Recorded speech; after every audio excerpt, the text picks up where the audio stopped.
contra jamás. 9:40 de la mañana, Massimiliano Bondurri, fundador y CEO de SGMC Capital. Good morning.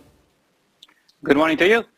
Interest rates have been on a roller coaster over the last weeks.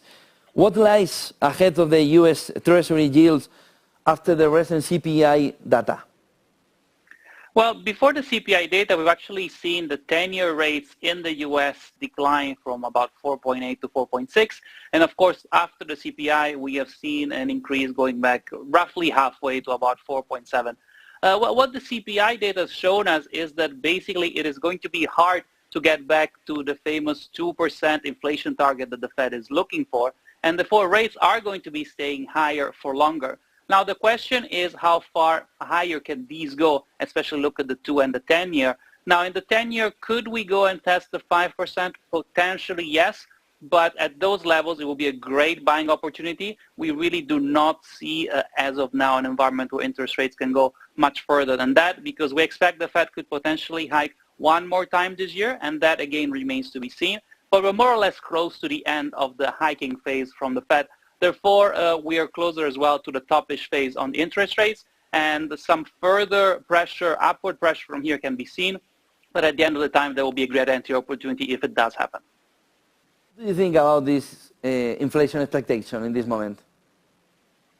Well, once again, the global investors have had to take stock of the fact that, again, this 2% target is not going to be achieved anytime soon. That's not necessarily a negative thing per se, because of course everything remains to be seen with respect to how growth and how unemployment remain supported while this more stringent phase of the economy because of higher interest rates gets basically unwound.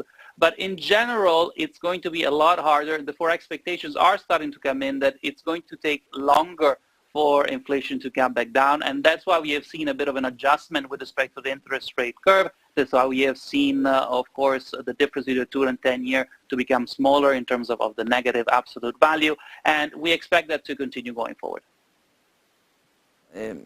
Different options about the last part of the year.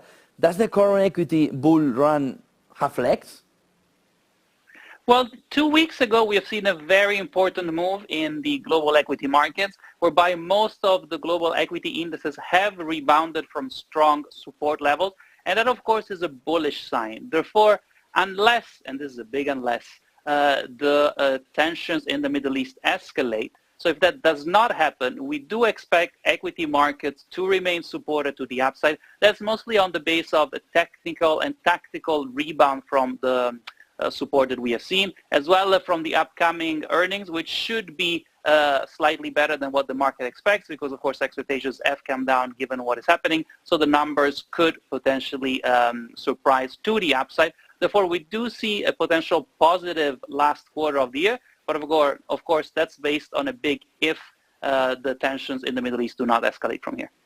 How will the Israel war affect central banks? Well, that is a $1 billion question. Because, of course, if there is a tension in the Middle East, that per se is going to be an inflationary shock. Because if that does escalate, you're going to be making it a lot harder with respect to the supply chains. They're going to be disrupted. It's going to be a lot harder to move people and the goods across the world. So that per se is going to be an inflationary shock.